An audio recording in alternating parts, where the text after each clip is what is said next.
From a tile floor installed in 1974 to a completely transformed black and copper metallic epoxy floor, you do not want to miss this renovation. If your floors are in need of updating, check out the description below to purchase a custom floor kit today.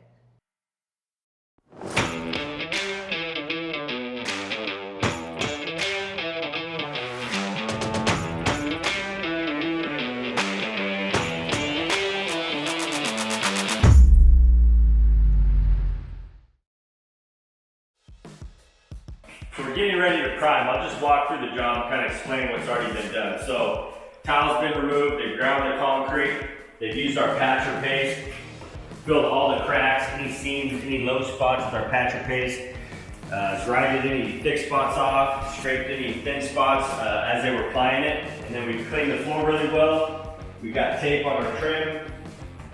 Anywhere that we don't want epoxy to get on, we put tape. We're taking the doors off, that way we don't have to deal with doors. And then we've blown the room out a couple times to get any debris that's left on the floor. Auto scrub it, so it's basically ready for primer. So we're gonna mix that up, and then we've also put tape marks on our walls to show us how far each epoxy kit's supposed to take us. So we have like 5 different sections. So every batch we mix, we take it to the tape line, and then we know we're getting 45 square foot a gallon.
Interrupting real quick to remind you, subscribe to our channel and turn on your notifications. Let's get back to the video.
hope you enjoyed the video and loved this floor transformation. Want to transform your floors? Purchase your kit in the description below. Don't forget, subscribe to our channel and click that bell button to get notified when we launch new projects that will keep you on the edge of your seats. We will see you next time.